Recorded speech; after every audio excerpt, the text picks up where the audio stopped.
ഞാൻ ദൈവത്തെ സ്തുതിക്കുന്നു. നമുക്ക് എല്ലാവർക്കും ഈ 11ാമത്തെ മാസത്തിൻ്റെ ആദ്യത്തെ ഞായറാഴ്ച ദൈവസന്നിധിയിൽ വരുവാൻ കർത്താവ് അവസരം നൽകിയല്ലോ. ഞങ്ങളും ഇന്നത്തെ ദിവസം ജമ്മുവിൽ ഇവിടുത്തെ ശുശ്രൂഷയിൽ കഴിഞ്ഞ 2-3 ദിവസം ഇവിടെ ശുശ്രൂഷിപ്പാൻ കർത്താവ് സഹായിച്ചു. നമ്മൾ ലോകത്തിൻ്റെ വിവിധ സ്ഥലങ്ങളിലായിരിക്കുന്നു. ഓരോ സംഭവങ്ങൾ സ്പഷ്ടമായി അറിയിക്കുന്നു. കർത്താവിൻ്റെ വരവ് അടുത്തു.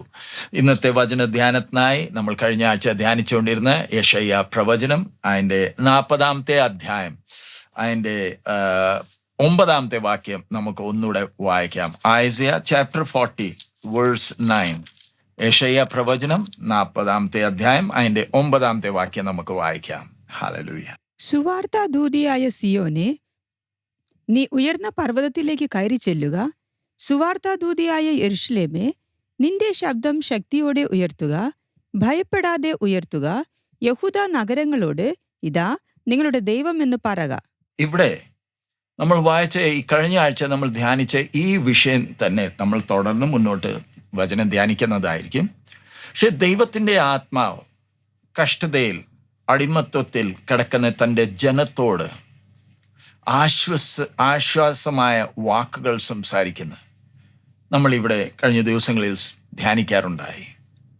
ദൈവം തൻ്റെ ജനത്തെ എങ്ങനെ ആശ്വസിപ്പിക്കുന്നത് നമ്മളും ആഗ്രഹിക്കുന്നുണ്ട്. ദൈവം നമ്മളെ ആശ്വസിപ്പിക്കാൻ. ജീവിതത്തിൽ പ്രയാസങ്ങൾ, ബുദ്ധിമുട്ടുകൾ, ഒത്തിരി കാര്യങ്ങൾ നമ്മുടെ ജീവിതത്തിലുണ്ട്. ചിലപ്പോഴൊക്കെ നമ്മൾ തകർന്നു പോകും. നമുക്ക് നമ്മുടെ മുമ്പേ ഒരു വഴി തുറന്ന് കാണാതിരിക്കുമ്പോൾ നമ്മൾ നിരാശപ്പെടും. അവിടെ ഈ പോസിറ്റീവ് അനുഗ്രഹത്തിൻ്റെ സുവിശേഷം അറിയിക്കുന്നവർ വന്ന് ജനത്തെ വഞ്ചിക്കുന്നത്, താൽക്കാലികമായി അവരുടെ മുമ്പേ ചില കാര്യങ്ങൾ അവർ കാണിക്കും. അതിൽ ജനം സന്തോഷിക്കും. അവർക്ക് വലിയ സന്തോഷമാണ് ഇങ്ങനത്തെ വാക്കുകൾ കേൾക്കുമ്പോൾ. അത് വഞ്ചനയാണ് അവർക്ക് മനസ്സിലാകുന്നില്ല. ജീവിതത്തിൽ ഉദാഹരണമായി കഷ്ടത ആർക്കാ ഇല്ലാത്തത്? വിശ്വാസി ആയിക്കോട്ടെ, അവിശ്വാസി ആയിക്കോട്ടെ, എല്ലാവർക്കും അകത്ത് ആഗ്രഹങ്ങളുണ്ടല്ലോ, നമുക്ക് സ്വപ്നങ്ങളുണ്ടല്ലോ. അത് നടക്കാതെ വരുമ്പോൾ നിരാശ വരും. അന്നേരമാ ഈ അനുഗ്രഹത്തിൻ്റെ പ്രാസംഗ്യന്മാര്, സാത്താൻ തന്നെ അഭിഷേകം ചെയ്ത് അയച്ചവര്, വഞ്ചിക്കുന്നവര് വന്ന് ആൾക്കാരോട് പറയുന്നത് നിങ്ങളുടെ ജീവിതത്തിൽ ശാപമാ, ഇതൊരു ബന്ധനമാ. ക്രൂശിൽ കർത്താവ് പാപത്തിനു വേണ്ടി വില കൊടുത്തെങ്കിലും, നിങ്ങൾ കർത്താവിനെ രക്ഷിതാവായി സ്വീകരിച്ചിട്ടുണ്ടെങ്കിലും, ജലത്തിൽ സ്നാനം എടുത്തിട്ടുണ്ടെങ്കിലും, സ്വീകരിച്ചിട്ടുണ്ടെങ്കിലും, തിരുമേശയിൽ പങ്കെടുക്കുന്നുണ്ടെങ്കിലും ശാപം കിടപ്പുണ്ട്. അത് പെട്ടെന്ന് ആൾക്കാർ അത് സ്വീകരിക്കും. അതെ, അത് പറഞ്ഞ ശരിയാണല്ലോ, എൻ്റെ ജീവിതത്തിൽ ഇപ്പോഴും ഒരു ശാപമുണ്ടല്ലോ, ബന്ധനമുണ്ടല്ലോ. ഇനി ഇതിന്ന് എനിക്ക് എങ്ങനെ വിടുതൽ പ്രാപിക്കാം? ആദ്യമേ ഇങ്ങനത്തെ ബന്ധനം, ശാപം പറഞ്ഞിട്ട് അവർ പിന്നെ ട്രിക്കുകൾ പറയും എങ്ങനെ അതിന്ന് വിടുതൽ പ്രാപിക്കാൻ. ദൈവവചനമല്ല, ദൈവ ശബ്ദമേ അല്ല. നമ്മൾ ദൈവവചനം നോക്കുമ്പോൾ ദൈവത്തിൻ്റെ സ്വഭാവത്തിന് ഒരു വ്യത്യാസം ഒരിക്കലും വരുത്തില്ല. അതുകൊണ്ടില്ലയോ ദൈവം തൻ്റെ വചനം എഴുതി നമുക്ക് തന്നിരിക്കുന്നത്. എഴുതിയാ തന്നേക്കുന്നത് 66 പുസ്തകം. ദൈവവചനത്തിന് ഒരു വ്യത്യാസം ഒരിക്കലും വരുത്തില്ല. ദൈവം ഇന്നലെയും ഇന്നും നാളെയും ഒരുപോലെ ഇരിക്കുന്നവനാ. അതുകൊണ്ട് നമുക്ക് ദൈവവചനത്തിൽ ആശ്രയിക്കാം. ഇവിടെ ദൈവം തൻ്റെ ജനത്തെ അവരോട് പറയുന്നത് എന്താ? ഇവിടെ ഓ സായം that brings good tidings. സുവാർത്താദൂതിയായ സിയോനെ, സുവാർത്താദൂതിയായ സിയോനെ, നീ ഉയർന്ന പർവ്വതത്തിലേക്ക് കയറി ചെല്ലുക. ഉയർന്ന പർവ്വതത്തിൽ കയറി ചെല്ലുക. കാരണം ജനം കേൾക്കണം. അടുത്തത്, സുവാർത്താദൂതിയായ യെരൂശലേമേ, നിന്റെ ശബ്ദം ശക്തിയോടെ ഉയർത്തുക, ശക്തിയോടെ ഉയർത്തുക, ഭയപ്പെടാതെ ഉയർത്തുക. നീ ഭയപ്പെടാതെ, നീ ആരെയും ഭയപ്പെടാതെ ശബ്ദം ഉയർത്തി അലറി ജനത്തെ അറിയിക്കേണ്ടത് എന്താ? യഹൂദ നഗരങ്ങളോട്, യഹൂദ നഗരങ്ങളോട്, ഇതാ ഇതാ നിങ്ങളുടെ ദൈവം എന്ന് പറക. ഇതാ നിങ്ങളുടെ ദൈവമെന്ന് പറയുക. ഒരു ദൈവ പൈതലിന് ആശ്വാസം ലഭിക്കുന്നത് എങ്ങനെ? നമ്മുടെ അകത്ത് ദൈവാത്മാവ് ഉണ്ടല്ലോ, നമ്മുടെ കയ്യിൽ ദൈവവചനവുമുണ്ട്. എന്നെ ദൈവം ആശ്വസിപ്പിക്കുന്നത് എങ്ങനെ? നിന്റെ കഷ്ടത ഞാൻ മാറ്റുക, വിടുതൽ വരുന്നുണ്ട്, ഞാൻ നിന്നെ അനുഗ്രഹിക്കാൻ പോവുക. അത് ദൈവശബ്ദമല്ല, അത് ദൈവശബ്ദമല്ല. പക്ഷെ നമ്മൾ അങ്ങനത്തെ വാക്കുകളാ കേൾക്കാൻ ആഗ്രഹിക്കുന്നത്. അവിടെ വഞ്ചന സംഭവിക്കുന്നത്. ഒരു ദൈവ പൈതലിനെ ദൈവം ആശ്വസിപ്പിക്കുന്നത് എങ്ങനെ? നീ നിന്റെ ദൈവത്തെ ഒന്ന് നോക്കിക്കേ. ഇംഗ്ലീഷിലാണെങ്കിൽ ബിഹോൾഡ് യുവർ ഗാഡ്. മലയാളത്തിൽ ഇതാ നിങ്ങളുടെ ദൈവം എന്ന് പറക. ഇംഗ്ലീഷിലാണെങ്കിൽ അത് കുറച്ചുകൂടെ സ്പഷ്ടമായി, ബിഹോൾഡ്, ഇതാ നിങ്ങളുടെ ദൈവം. നമ്മൾ പറയും, ഞാൻ കഷ്ടതയില്ല, രോഗത്തിൽ നിന്ന് വിടുതൽ കിട്ടുന്നില്ല. ഇതാ നിങ്ങളുടെ ദൈവം എന്ന് പറഞ്ഞാൽ അതാണ് ആശ്വാസം. ഞാൻ അത് കേൾക്കാൻ അല്ലല്ലോ ഞാൻ ഇരിക്കുന്നത്. എന്നോട് പറയുക, നിന്റെ രോഗം മാറുന്നു, സൗഖ്യം വരുന്നു, വിടുതൽ കാണുന്നു, ബന്ധനങ്ങൾ പൊട്ടുന്നു. ഇതാ ഞാൻ കേൾക്കാൻ ആഗ്രഹിക്കുന്നത്. ദൈവം എന്തൊക്കെ ചെയ്യാൻ പോന്നു, അത് എൻ്റെ വിഷയത്തിൽ, അത് എനിക്ക് കേട്ടാൽ എനിക്ക് ആശ്വാസം. നമ്മുടെ മനസ്സിന്റെ ഓരോ ചിന്തകൾ അനുസരിച്ചാ ദൈവം നമ്മളോട് പെരുമാറുന്നത്. സർവശക്തന്റെ സന്നിധിയിൽ നിൽക്കുന്നവനാ സാത്താൻ. ആഹാബിന്റെ സമയത്ത് വ്യാജം പറഞ്ഞ് രാജാവിനെ വഞ്ചിക്കുവാൻ ദൈവത്തിന്റെ അനുവാദം പ്രാപിച്ചിട്ടാ സാത്താൻ വന്നത്. നമ്മൾ ശ്രദ്ധിക്കണം. സർവശക്തനായ ദൈവമാര്, നമ്മൾ അതിന്റെ 11-ാമത്തെ വാക്യത്തിൽ വായിച്ചല്ലോ, ഇടയൻ പോലെ കുഞ്ഞാടിനെ തൻ്റെ മാറുവോട് എടുത്ത് തൻ്റെ ജനത്തെ നടത്തും. ഇനി നമുക്ക് അതിന്റെ 12 തൊട്ട് വായിക്കാം. ദൈവം എന്തിനാ ജനത്തോട് പറയുന്നത്? ഇതാ നിങ്ങളുടെ ദൈവം. വായിച്ചേ, 12 തൊട്ട് നമുക്ക് വായിക്കാം. വേഴ്സ് 12. തന്റെ ഉള്ളംകൈ കൊണ്ട് വെള്ളം അളക്കുകയും ചാണുകൊണ്ട് ആകാശത്തിന്റെ പരിമാണം എടുക്കുകയും ഭൂമിയുടെ പൊടി നാഴിയിൽ കൊള്ളിക്കുകയും പർവ്വതങ്ങൾ വെള്ളിക്കോൽ കൊണ്ടും കുന്നുകൾ തുലാസിലും തൂക്കുകയും ചെയ്തവൻ ആർ? ഇവിടെ ആ വാക്യം ഒന്നുകൂടെ വായിച്ചേ. 12. തന്റെ ഉള്ളംകൈ കൊണ്ട് വെള്ളം അളക്കുകയും തന്റെ ഉള്ളം കൈ കൊണ്ട് വെള്ളം അളക്കുകയും പറയുമ്പോൾ ഏത് വെള്ളമായത്? നമ്മൾ നാട്ടില് പമ്പ നദിയോ ഭാരതപ്പുഴയോ ഒക്കെ കണ്ടു കഴിഞ്ഞാൽ വലിയ തോടുകളാ, ആറുകളാ. നമ്മൾ കിണർ കണ്ടിട്ടുണ്ട്, തോട് കണ്ടിട്ടുണ്ട്, ആറ് കണ്ടിട്ടുണ്ട്, സമുദ്രം കണ്ടിട്ടുണ്ട്, മഹാസമുദ്രം കണ്ടിട്ടുണ്ട്. ഇതിന്റെ തീരത്തിൽ നിന്നാൽ, ഉദാഹരണമായി ഒരു വലിയ ആറിന്റെ തീരത്തിൽ നമ്മൾ നിന്നാൽ, എത്ര വലിയ ആറാ, എത്ര വീതിയുണ്ട്, എത്ര വെള്ളമുണ്ട്, എത്ര ആഴമുണ്ട്, എത്ര നീളമുണ്ട്. മഹാസമുദ്രം കണ്ടാലോ നമ്മൾ അതിന്റെ മുമ്പേ ഒന്നുമില്ലല്ലോ.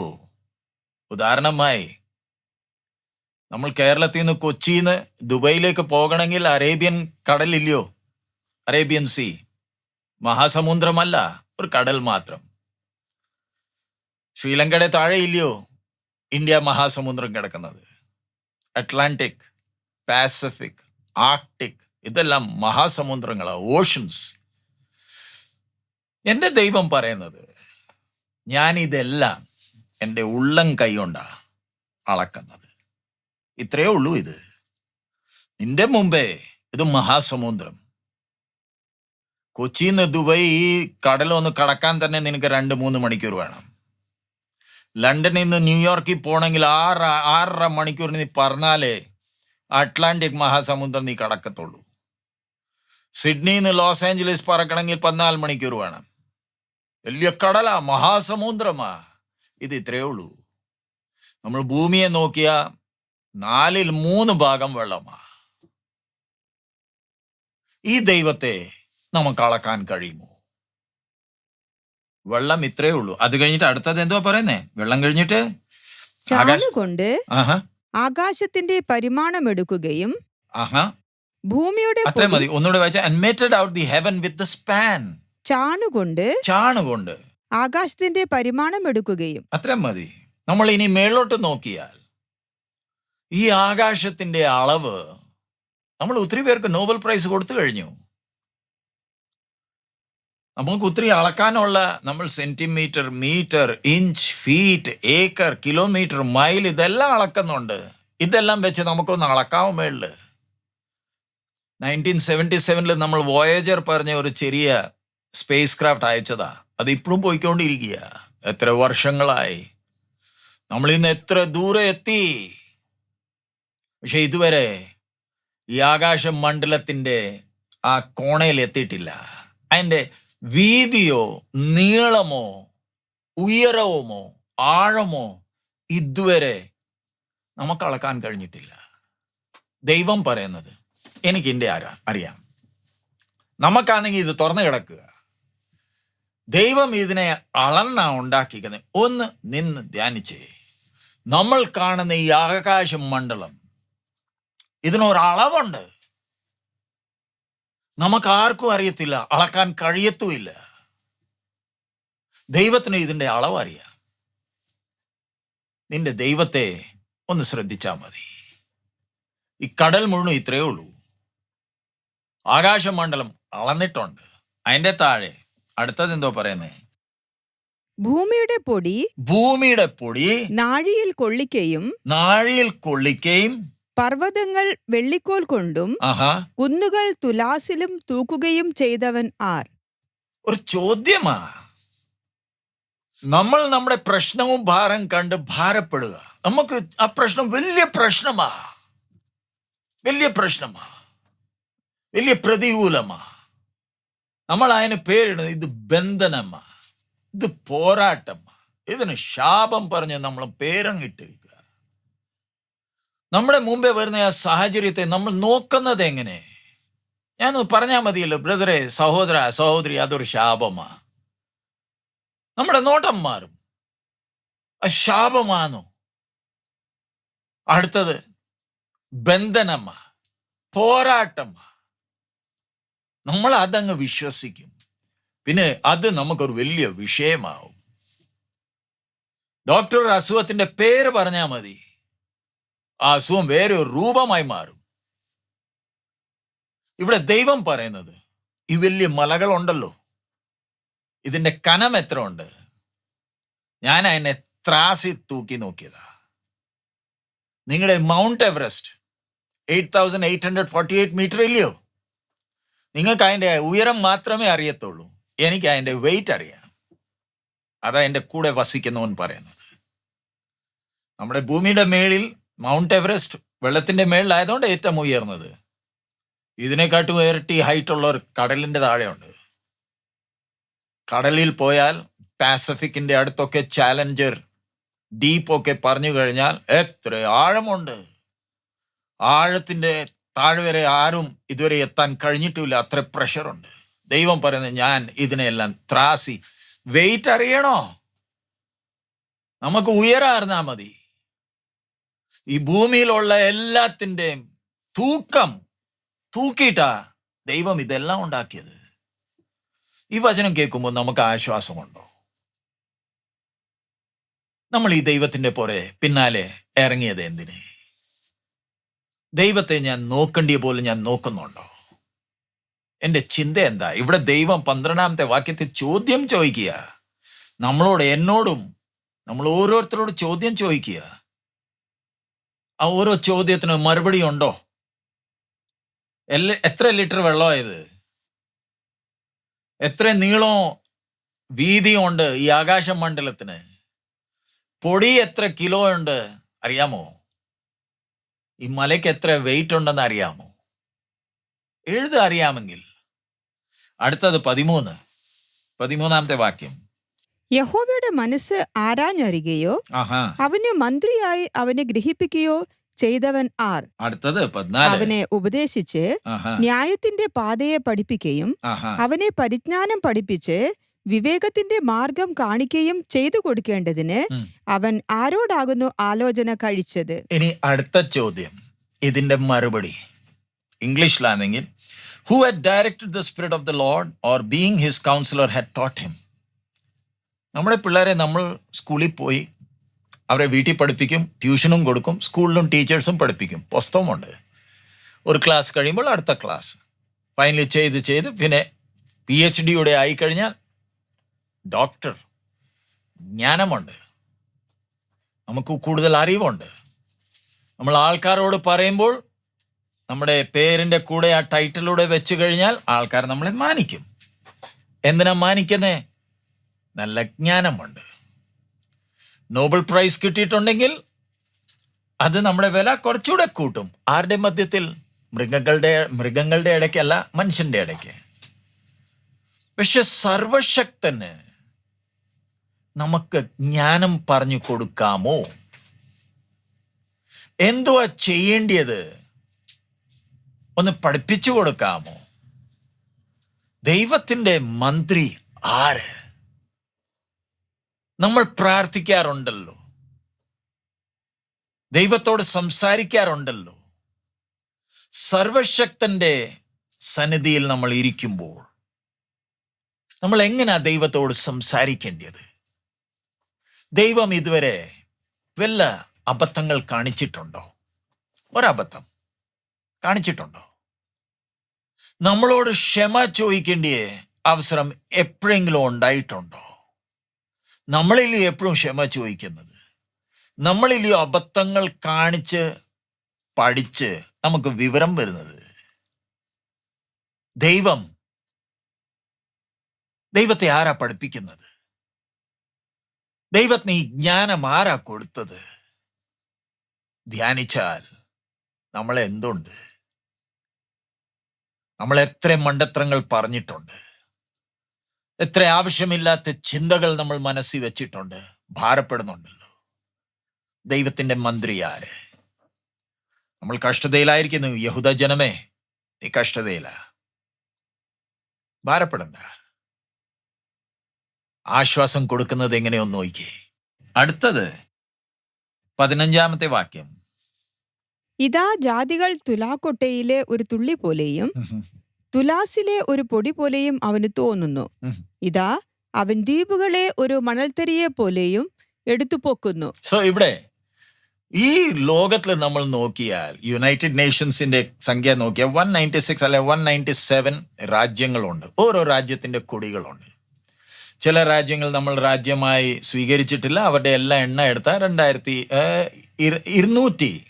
205 രാജ്യങ്ങളേ ഉള്ളൂ, എല്ലാം കണക്ക് കൂട്ടിയാൽ.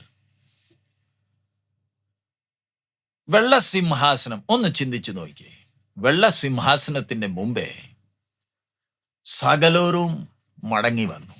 എത്ര രാജ്യങ്ങളിൽ നിന്നാ, എത്ര ഭാഷ സംസാരിക്കുന്നവർ. ഇവരെല്ലാം വന്നത് ഒരു ആദാമും ഹവ്വയെന്നില്ലയോ? ബാബേൽ ഗോപുരം കാരണം ഇല്ലയോ ഇത്ര വിവിധ ഭാഷകളായി മാറിയത്, രാജ്യങ്ങളായി മാറിയത്? ഇന്ന് അമേരിക്ക പറയുന്നത് ഞാൻ സൂപ്പർ പവർ, എൻ്റെ ന്യൂക്ലിയർ വെപ്പൺസ് ഉണ്ട്. അമേരിക്കൻ പ്രസിഡന്റ് വരുമ്പോൾ എയർഫോഴ്സ് 1 വരുന്നു, സെക്യൂരിറ്റി ഉണ്ട്. അതുപോലെ തന്നെ ഇന്ത്യയ്ക്കും ഉണ്ട്, റഷ്യയ്ക്കും ഉണ്ട്, ചൈനയ്ക്കും ഉണ്ട്. തമ്മിൽ ഭയങ്കര കോമ്പറ്റീഷനാ. ട്രേഡ് ഉണ്ട്, മറ്റേതും മറിച്ച പറഞ്ഞ് കോമ്പറ്റീഷനാ. പക്ഷെ സർവശക്തന്റെ മുമ്പേ ഈ രാജ്യങ്ങൾ എന്താ? ഇവിടെ എഴുതിയേക്കുന്നത് are as a drop of a bucket. മലയാളത്തിൽ തുലാക്കൊട്ടയിലെ ഒരു തുള്ളി ഒരു പോലെ. തുള്ളി പോലും മാത്രം, അത്രമേ ഉള്ളൂ. അടുത്തത് പറയുന്നത് തുലാസിലെ ഒരു പൊടി പോലെയും അവന് തോന്നുന്നു. ഇതാ അവൻ ദ്വീപുകളെ ഒരു മണൽത്തരിയെ പോലെ എടുത്തു പൊക്കുന്നു. അടുത്തത് അതിന്റെ 16. ലബാനോൻ വിറകിന് പോരാ, അതിലെ മൃഗങ്ങൾ ഹോമയാഗത്തിന് മതിയാകുന്നില്ല. സകല ജാതികളും അവന് ഏതുമില്ലാത്തതുപോലെ ഇരിക്കുന്നു. അവന് വെറുമയും ശൂന്യവുമായി തോന്നുന്നു. നമ്മുടെ മുമ്പേ ഇതെല്ലാം വലിയതാ. സകല ജാതികൾ അവന്റെ മുമ്പേ ഒന്നുമില്ലെന്നേ. യഹൂദ ജനമേ, ബാബിലോൺ നിങ്ങൾക്ക് തോന്നിയേക്കാം ഇത് വലിയ ശക്തിയാ. പക്ഷെ സർവശക്തന്റെ മുമ്പേ ബാബേലായിക്കോട്ടെ, ബാബിലോൺ ആയിക്കോട്ടെ, അശൂരികളായിക്കോട്ടെ ഒന്നുമില്ലെന്നേ. നമുക്കൊരു രോഗം വലിയ രോഗമായിരിക്കാം, സൃഷ്ടിതാവിന്റെ മുമ്പേ അതൊരു രോഗമാണോ? നമുക്കതൊരു അസുഖം, നമ്മൾ അതിനൊരു പേരിട്ടു. സർവശക്തന്റെ നോട്ടത്തിൽ അതെന്താ? എൻ്റെ മുമ്പേ ഉള്ള സാഹചര്യങ്ങളെ ഞാൻ വീക്ഷിക്കുന്നത് എങ്ങനെ? നോക്കേണ്ടിയ പോലെ നോക്കിയാൽ അത് ഭാരവുമല്ല, ശാപവുമല്ല, പ്രയാസവുമല്ല. ഞാൻ നോക്കേണ്ടിയ പോലെ നോക്കിയാൽ അതിനായി ദൈവം നമ്മളെ സഹായിക്കുമാറാകട്ടെ. അടുത്തത് അതിൻ്റെ താഴെ പറയുന്നത് 18-ാമത്തെ വാക്യം. ആകയാൽ ഇനിയും ചോദിക്കുന്നേ, ആകയാൽ ഇത്രയും 12 തൊട്ട് 17 വരെ വാക്യങ്ങളിൽ ഓരോ വാക്കുകൾ നമ്മൾ ശ്രദ്ധിച്ചല്ലോ. അതെല്ലാം പറഞ്ഞിട്ട് സർവശക്തൻ ചോദിക്കുന്നേ, ആകയാൽ നിങ്ങൾ ദൈവത്തെ ആരോട് ഉപമിക്കും? ആരോട് നിങ്ങൾ ഉപമിക്കും? ഏത് പ്രതിമയെ നിങ്ങൾ അവനോട് സദൃശ്യമാക്കും? ഏത് പ്രതിമയെ നിങ്ങൾ അവനോട് സദൃശ്യമാക്കുന്നേ? ഇത്രയും മഹാനായ ദൈവം, ഇത്രേ മഹത്വമുള്ള ദൈവം, വാക്കുകളില്ല വിവരിക്കുവാൻ. ആരുമായിട്ടായിരിക്കും നമ്മൾ സദൃശ്യമാക്കുന്നത്? അതിന്റെ താഴെ വായിച്ചേ. മൂശാരി വിഗ്രഹം വാർക്കുന്നു, തട്ടാൻ പൊന്നുകൊണ്ട് പൊതികയും അതിന് വെള്ളിച്ചങ്ങല തീർക്കുകയും ചെയ്യുന്നു. ഇങ്ങനെയുള്ള പ്രതിഷ്ഠയ്ക്കു വകയില്ലാത്തവൻ ദ്രവിച്ചു പോകാത്ത ഒരു മരക്കണ്ടം തിരഞ്ഞെടുക്കുകയും ഇളകാത്ത വിഗ്രഹം കൊത്തി ഉണ്ടാക്കി നിർത്തുവാൻ ഒരു ശില്പിയെ അന്വേഷിക്കുകയും ചെയ്യുന്നു. ഇവിടെ ഒന്ന് നോക്കി. ഇന്ന് മനുഷ്യൻ വലിയ ജ്ഞാനിയാ. ദൈവത്തെ കാണേണ്ടിയ പോലെ കാണാത്തോണ്ട് അവന്റെ ജ്ഞാനം ഉപയോഗിച്ച് അവൻ ചെയ്യുന്നത് എന്താ? ഒരു പടം വരയ്ക്കും, നല്ല പടം. കുറെ കളർ എടുത്ത് പെൻസിൽ കൊണ്ട് ഒരു രൂപം ഉണ്ടാക്കും. അത് കഴിഞ്ഞിട്ട് കളറും പെയിന്റും വെച്ച് അതിനെ പെയിന്റ് ചെയ്യും, ഫ്രെയിം ചെയ്യും, ഒരു ഗ്ലാസും വെക്കും, അതിൻ്റെ മുമ്പേ കുമ്പിടും. വാങ്ങിച്ചതാ, ഇത് കടലാസാ. തീ പിടിച്ച കത്തിയും പോവും. ഇതിനെ നമ്മൾ പൊക്കിയെടുത്തോണ്ട് വേണം നടക്കാൻ. ഒരു ആണിയുടെ മേളിൽ വേണം ഇതിനെ തൂക്കാൻ. തന്നെത്താനെ അവിടെ കയറാൻ ഇതിനെ കഴിയത്തില്ല. ഇത് കടലാസ്. നമ്മൾ അതിൻ്റെ മുമ്പേ കുമ്പിടുക. സ്വർഗം, സാത്താന് എല്ലാം പരിഹസിക്കുക. സ്വർഗം മാത്രമല്ല, സാത്താനും ഇത് കണ്ട് പരിഹസിക്കുക. ഇത്രേ വിവരമേ ഉള്ളൂ ഇവന്. സ്വന്തം കൈ കൊണ്ട് ഒരു രൂപം വരയ്ക്കും, കുറെ പെയിന്റ് പൂശും, ഫ്രെയിം ചെയ്ത് ഒരു ആണിയിൽ തൂക്കി വെച്ചിട്ട് പിന്നെ അതിൻ്റെ മുമ്പേ കുമ്പിടും. പടം പോരായെങ്കിൽ കല്ലെടുക്കും, അല്ലെ മാർബിൾ എടുക്കും, ഒരുത്തൻ അതിനെ കൊത്തും. നല്ലൊരു രൂപം കണ്ട നല്ല ഭംഗിയാ. കണ്ടിട്ടുണ്ടോ ഈ ശില്പികൾ ഒരു രൂപമുണ്ടാക്കുന്നത്? ആദ്യമേ അവരുടെ മുമ്പ് ഇതൊരു കല്ല, ഒരു രൂപവും ഇല്ല. പിന്നെ ഇവന്റെ ആയുധം വെച്ച് ഇവൻ എങ്ങനെ പണിയുന്നോ ആ രൂപം അതിൽ വരും. ഇവന്റെ കയ്യിലാ.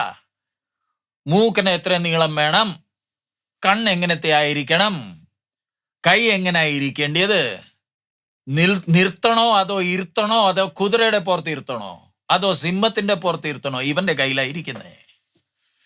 ഇവൻ ഇതിനെല്ലാം നോക്കി ഒരു ദിവസം പറയും, കഴിഞ്ഞു. ഇനി അതിനെ ക്ലീൻ ചെയ്ത് കുറച്ച് സ്വർണം പൂശി വിൽക്കാൻ വേണ്ടി റേറ്റും വെച്ച് അവിടെ വെച്ചിട്ടുണ്ട്.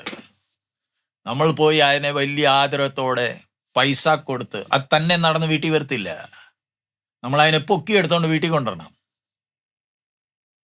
അതിനെ നല്ലൊരു സ്ഥാനത്ത് ഇരുത്തണം. അത് കഴിഞ്ഞിട്ട് അതിനെ എല്ലാ ദിവസവും അതിൻ്റെ മുമ്പേ കുമ്പിടും, കരയും, മെഴുകുതിരി കത്തിക്കും. ലൈറ്റ് പോയോ അതും ഇരുട്ടില്ല. സർവശക്തന്റെ വചനമാ, നീ എന്നെ ആരുമായിട്ടാ തുലന ചെയ്യുന്നത്? ഇംഗ്ലീഷിലാണെങ്കിൽ to whom then ye liken God, 18-ാമത്തെ വാക്യം. ആകയാൽ നിങ്ങൾ ദൈവത്തെ ആരോട് ഉപമിക്കും? ദൈവത്തെ. മനുഷ്യനെ ഉപമിച്ചോ പ്രശ്നമില്ല, അത് മനുഷ്യനാ. പക്ഷെ ദൈവത്തെ ആണോ ഇതുമായി നീ ഉപമിക്കുന്നത്? ദൈവത്തെ പരിഹസിക്കുകയില്ലയോ, കളിയാക്കുകയില്ലയോ? ചിലർക്ക് ബിംബമില്ല, ചിലർക്ക് പടവുമില്ല. പക്ഷെ ഈ അനുഗ്രഹത്തിന്റെ പ്രാസംഗ്യന്മാർ നമ്മുടെ മുമ്പേ ഒരു ചിത്രം വരയ്ക്കുന്നുണ്ട്. അവരുടെ ചിത്രത്തിലുള്ള ദൈവം ദൈവമാണോ? അവർ നിങ്ങളുടെ മുമ്പേ ഒരു ബിംബം വെച്ചിട്ടില്ല, ചിത്രം വെച്ചിട്ടില്ല, പക്ഷെ ഒരു രൂപം അവർ വരയ്ക്കുന്നുണ്ട്. നമ്മുടെ മനസ്സിൽ യാചിച്ചാൽ കിട്ടും, കൊടുത്താൽ കുലുക്കി കുലുക്കി തരും. പിടിച്ചു വെച്ചങ്ങ് പ്രാർത്ഥിച്ചാൽ മതി, ഒന്ന് ആരാധിച്ചാൽ മതി. കള്ളുടിച്ച് നടന്നോ സാരമില്ല, ഇടയ്ക്കിടയ്ക്ക് കുറച്ചങ്ങ് കുടിച്ചാൽ മതി. പക്ഷെ ഞായറാഴ്ച വരുമ്പോൾ നല്ല വസ്ത്രം ഇട്ട് വന്ന് ഇവിടെ അങ്ങ് ആരാധിക്കണം. ആ ആരാധനയ്ക്ക് ഞങ്ങളുണ്ടല്ലോ കൂടെ സഹായിക്കാൻ. കുറെ പേരെ കാശ് കൊടുത്ത് ഞങ്ങൾ അവിടെ നിർത്തിയിട്ടുണ്ട്. ഇപ്പോഴുണ്ടല്ലോ അവരെല്ലാം യൂണിഫോമില.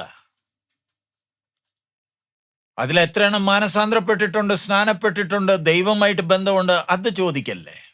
ഇവരെ ഞങ്ങൾ വാടകയ്ക്ക് അവിടെ നിർത്തിയേക്കുക. ഇവർ പാടുന്ന പോലെ ഞമ്മ കൂടെ അങ്ങ് പാടിയാൽ മതി. ഇവർ നമ്മുടെ മനസ്സിൽ ചിത്രീകരിക്കുന്നേ ദൈവം ദൈവമാണോ? ദൈവത്തിന്റെ വിശുദ്ധ വചനം നമ്മുടെ മുമ്പേ വരയ്ക്കുന്ന ദൈവത്തിന്റെ സ്വഭാവം, അതും ഈ പാതാളത്തിൽ നിന്ന് അഭിഷേകം പ്രാപിച്ചവൻ വന്ന് നമ്മുടെ മുമ്പേ വരയ്ക്കുന്ന ചിത്രം ഒന്നാണോ?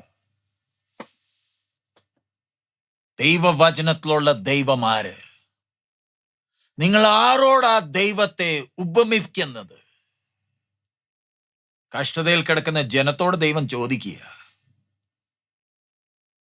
നമ്മുടെ രോഗത്തിലും പ്രശ്നത്തിന്റെ ഇടയ്ക്ക് നമ്മൾ കിടക്കുമ്പോൾ നമ്മളോടും ദൈവം ചോദിക്കുന്നേ, നീ ആരോടാ ദൈവത്തെ ഉപമിക്കുന്നത്? നിന്റെ മനസ്സിൽ വരച്ചിരിക്കുന്ന ചിത്രം അതാരുടെ? നീ ആരെ ആരാധിക്കുന്നത്? വായിച്ചേന്റെ താഴെ 20-ാമത്തെ വാക്യം. ഇങ്ങനെയുള്ള പ്രതിഷ്ഠയ്ക്ക് വകയില്ലാത്തവൻ ദ്രവിച്ചു പോകാത്ത ഒരു മരക്കണ്ടം തിരഞ്ഞെടുക്കുകയും ഇളകാത്ത വിഗ്രഹം കൊത്തിയുണ്ടാക്കി, ഇളകാത്ത ഒരു മരം കൊത്തിയുണ്ടാക്കി നിർത്തുവാൻ ഒരു ശില്പിയെ അന്വേഷിക്കുകയും ചെയ്യുന്നു. അടുത്തത്, നിങ്ങൾക്ക് അറിഞ്ഞുകൂടെയോ? Have you not known? ചോദ്യമാ. ഇതെല്ലാം 18 തൊട്ട് 20 വരെ ചില കാര്യങ്ങൾ പറഞ്ഞിട്ട് പിന്നെയും ദൈവത്തിന്റെ ആത്മാവ് നമ്മളോട് ചോദിക്കുക, നിങ്ങൾ അറിഞ്ഞിട്ടില്ലയോ? Have you not known? അടുത്തത്, നിങ്ങൾ കേട്ടിട്ടില്ലയോ? നിങ്ങൾ കേട്ടിട്ടില്ലയോ? ആദ്യം മുതൽ നിങ്ങളോട് അറിയിച്ചിട്ടില്ലയോ? ആദ്യം മുതൽ നിങ്ങളെ അറിയിച്ചിട്ടില്ലയോ? ഭൂമിയുടെ അടിസ്ഥാനങ്ങളാൽ നിങ്ങൾ ഗ്രഹിച്ചിട്ടില്ലയോ? ഭൂമിയുടെ അടിസ്ഥാനങ്ങളെ കണ്ട് നിങ്ങൾ ഗ്രഹിച്ചിട്ടില്ലയോ? നിങ്ങൾ കേട്ടിട്ടില്ലയോ? കണ്ടിട്ടില്ലയോ? ഗ്രഹിച്ചിട്ടില്ലയോ? ദൈവത്തിന്റെ ആത്മാവ് ചോദിക്കുക, ചെവിയുള്ളോ നല്ലപോലെ കേട്ടോണം. ആരെ നോക്കി നടക്കുക? നിങ്ങൾ കേട്ടിട്ടുണ്ട്, നിങ്ങൾ കണ്ടിട്ടുണ്ട്. നിന്റെ മനസാക്ഷിയോട് ചോദിച്ചാൽ മതി, വേറെ ആരോടും ചോദിക്കണ്ട. നിന്റെ മനസാക്ഷിയോട് ചോദിച്ചാൽ മതി. മനസാക്ഷി പറയുമല്ലോ ഇത് ദൈവമല്ല. എന്നാലും ഞാൻ പറയുക ഇത് ദൈവമാ. അതെന്റെ ചിന്തയിൽ ഞാൻ ചിന്തിക്കുക ഇത് ദൈവമാ. എന്നാ ചിന്തിച്ചോ. ഒരു മെഴുകുതിരി കത്തി കഴിയുമ്പോൾ അടുത്തത് കത്തിച്ചോ. അടുത്തത് 22-ാമത്തെ വാക്യം. അവൻ ഭൂമണ്ഡലത്തിന് മീതെ അധിവസിക്കുന്നു. ഭൂമണ്ഡലത്തിന്റെ മീതെ വസിക്കുന്നു. അതിലെ നിവാസികൾ വെട്ടുകിളികളെ പോലെ ഇരിക്കുന്നു. നമ്മളോ നമ്മുടെ പ്രസിഡന്റ്, പ്രൈം മിനിസ്റ്റർ, രാജാക്കന്മാരെ എല്ലാം വെട്ടിക്കിളികളാ. നമ്മുടെ മുമ്പേ ഇവർ പ്രസിഡന്റ് ആയിരിക്കും, പ്രൈം മിനിസ്റ്റർ ആയിരിക്കും, പക്ഷെ സർവശക്തന്റെ മുമ്പേ ഇത് വെട്ടിക്കിളികളാ.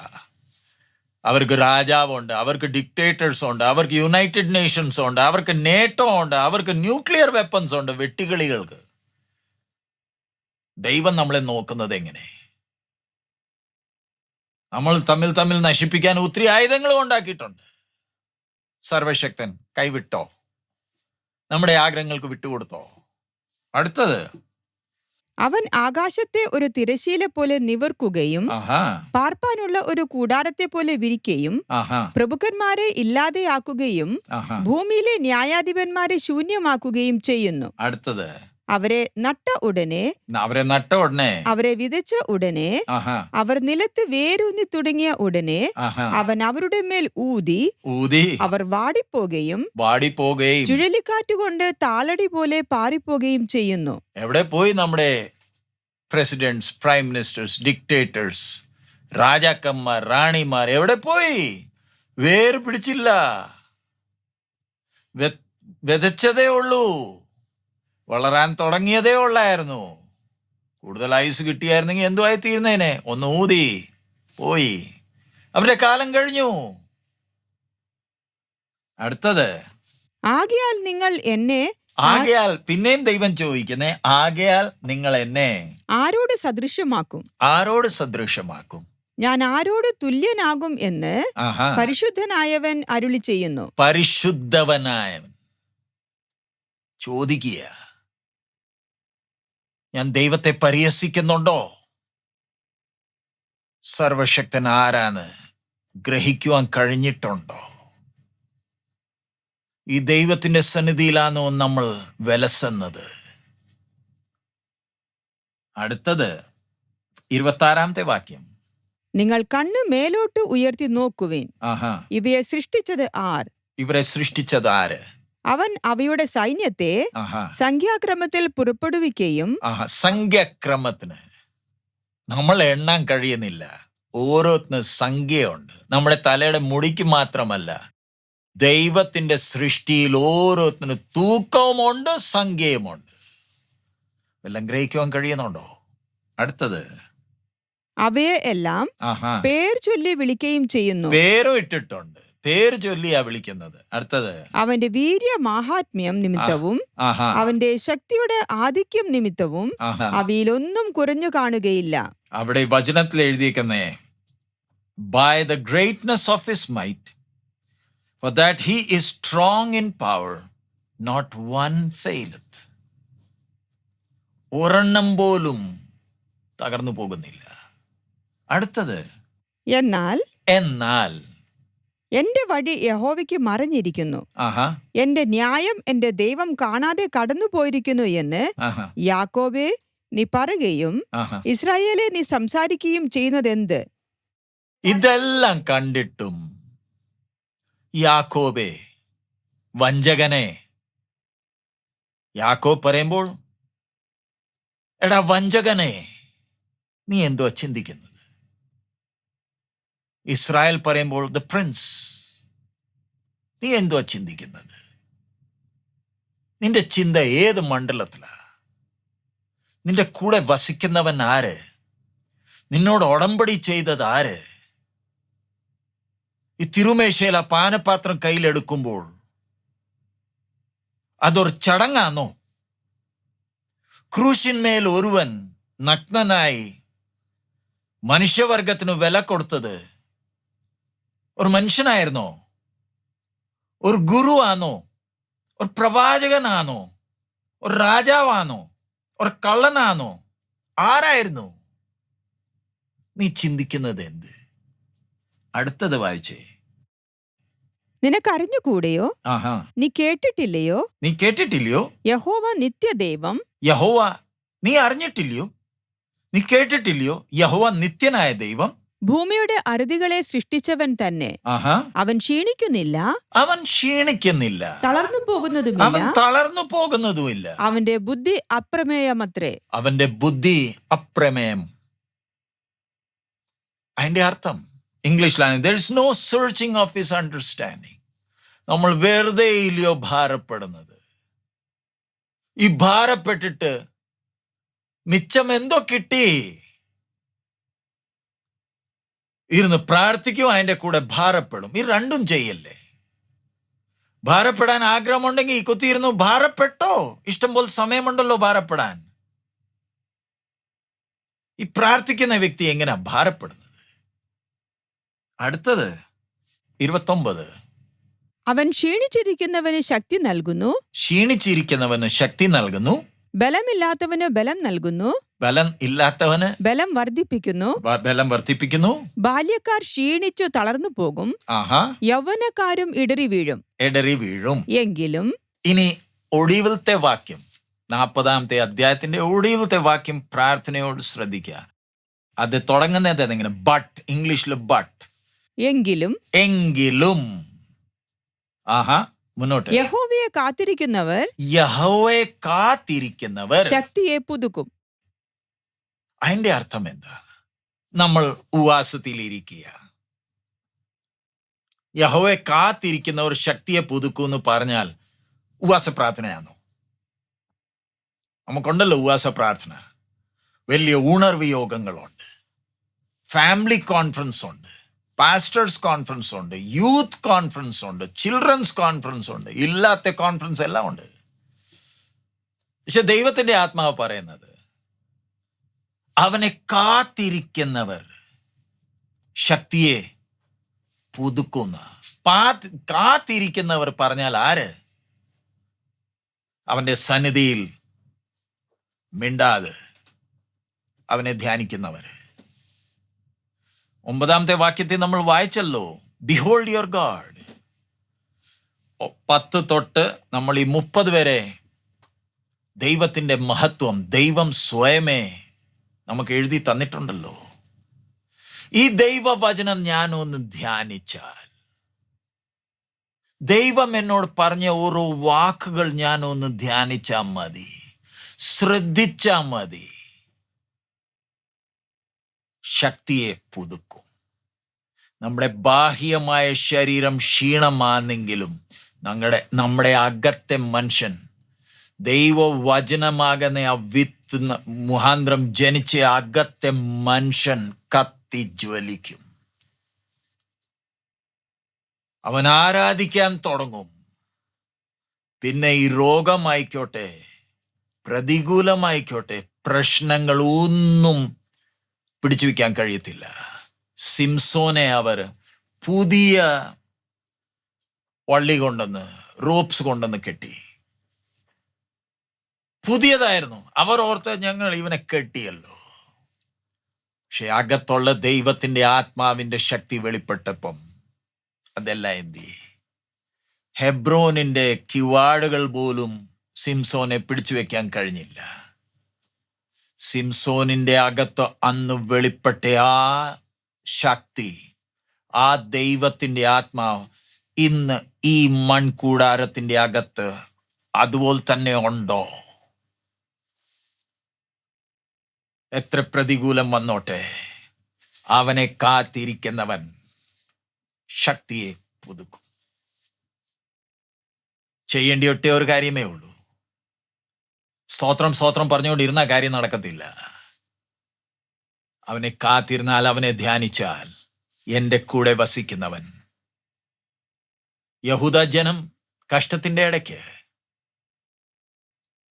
ക്രിസ്തു മുഖാന്തരം നമുക്ക് ആ ദൈവമായിട്ട് അടുത്ത ബന്ധം വന്നല്ലോ. അടുത്തത് അതിന്റെ താഴെ എഴുതിയേക്കുന്ന എന്തുവാ?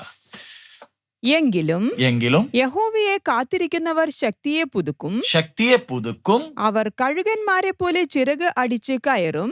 ഇംഗ്ലീഷിലാണെങ്കിൽ മലയാളത്തിലാണെങ്കിൽ ചിറക് അടിച്ച്. കഴുകൻ ഒരിക്കലും ചിറക് അടിക്കാൻ അതിനെ കൊണ്ട് കഴിയത്തില്ല. ഇത് വാക്ക് കിട്ടാത്തോണ്ട് എഴുതിയേക്കുക. ഇംഗ്ലീഷിലാണെങ്കിൽ they will mount up as eagles. കഴുകൻ, നമ്മുടെ ഇന്ത്യയിൽ കഴുകനില്ല. ഇത് ബാക്കി നമുക്കുള്ള ഹോക്സും വൾച്ചേഴ്സാ. ഈ ചത്തതിനെ തിന്നുന്നേ അതാ. കഴുകൻ ചത്തതിനെ തിന്നത്തില്ല, ജീവനുള്ളതിനെയാ പിടിക്കുന്നേ. ഞങ്ങൾ ഫിലിപ്പീൻസിൽ പോയപ്പോഴാ കർത്താവ് അങ്ങനെ ഒരു അവസരം തന്നു. ഫിലിപ്പീൻ ഈഗിൾസിന്റെ ഒരു സ്ഥലമുണ്ട്, അവിടെ അതിനെ ടേക്ക് കെയർ ചെയ്യുന്നേ. ലോകത്തിലെ ഏറ്റവും വലിയ കഴുകൻ പറഞ്ഞ ഫിലിപ്പീൻ ഈഗിളാ. ആ ചിറക് വിടർത്തിയാൽ 6 അടിയെക്കാട്ടും കൂടുതലുണ്ട്. അതിനെ കാണുമ്പോഴേ തന്നെ പേടി വരും. അതിൻ്റെ കണ്ണ്, ഒരു കഴുകൻ പറക്കുമ്പോൾ 8 കിലോമീറ്റർ ദൂരെ വരെ ഒരു എലീനെ അതിനെ കാണാം.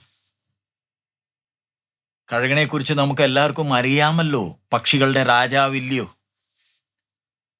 എല്ലാ പക്ഷികളുടെ കൂടെ ഒന്നിച്ച് അത് വസിക്കത്തില്ല. ഈ കഴുകൻ വസിക്കുകയാണെങ്കിലും ഏകനായിട്ട് അവർ രണ്ടും മെയിലും ഫീമെയിലും ഉണ്ട്. ഒരു 200 കിലോമീറ്റർ ഏരിയയിലാണ് ഇവർ രണ്ടും താമസിക്കുന്നത്. അവരുടെ ഏരിയ. അതിൻ്റെ അകത്ത് വേറെ ആരെയും കയറാൻ അനുവദിക്കത്തില്ല. 2 വർഷത്തിൽ ഒരു പ്രാവശ്യം മുട്ടയിടുന്നേ. അതിൽ നിന്ന് ഒരു ചെറിയ കഴുകൻ വെളി വരുമ്പോൾ അതിൻ്റെ ആ നെസ്റ്റ്, അതിൻ്റെ കൂടിനെ ഇളക്കുന്നത് നമുക്ക് എല്ലാവർക്കും അറിയാമല്ലോ. കൂടിനെ ഇളക്കി ആ ചെറിയതിനെ പറക്കാൻ പഠിപ്പിക്കുന്നത് അതാ കഴുകൻ. പറക്കുമ്പോൾ ഉയരങ്ങളിലാണ് പറക്കുന്നത്. കൊടുങ്കാറ്റ് വരുമ്പോൾ ഈ കഴുകൻ കൊടുങ്കാറ്റിന് വേണ്ടിയാ കാത്തിരിക്കുന്നത്. കാരണം ഇതിന് ചിറകടിച്ച് മുകളിലോട്ട് പോകാൻ കഴിയത്തില്ല. കൊടുങ്കാറ്റ് വരുമ്പോഴാ, ഈ കൊടുങ്കാറ്റ് അതിനെ, ചുരുളിക്കാറ്റൊക്കെ വരുമ്പോഴാ അത് ഇതിനെ ഉയരങ്ങളിലേക്ക് കൊണ്ടുപോകുന്നത്.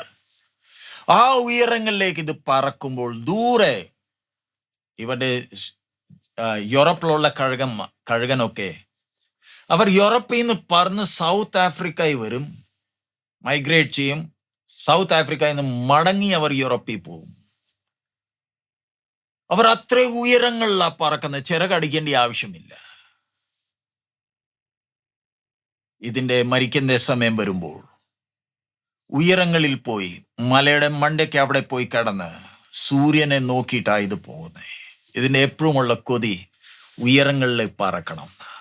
ഇവിടെ വചനത്തിൽ എഴുതിയേക്കുന്നേ, അവനെ കാത്തിരിക്കുന്നവർ കഴുകന്റെ പോലെ ചിറക് അടിച്ചല്ല, ചിറക് വിടർത്തി ഇവർ കയറും, പറന്ന് ഉയരും. ഇവർ ഉയരത്തിലാ പോകുന്നേ. ദൈവത്തിൻ്റെ ആത്മാവ് നമ്മളോട് ആഗ്രഹിക്കുന്നേ, നമുക്ക് ആ ഉയരങ്ങളിലേക്ക് ഒന്ന് കയറാം. 40-ാമത്തെ അധ്യായം നമ്മൾ ധ്യാനിക്കുമ്പോൾ ഒടുവിൽ നമ്മളിപ്പം പ്രാർത്ഥിക്കാൻ പോവുക. അതിന്റെ താഴെ പറയുന്നത് എന്താ? അവർ തളർന്നു പോകാതെ ഓടുകയും ക്ഷീണിച്ചു പോകാതെ നടക്കുകയും ചെയ്യും.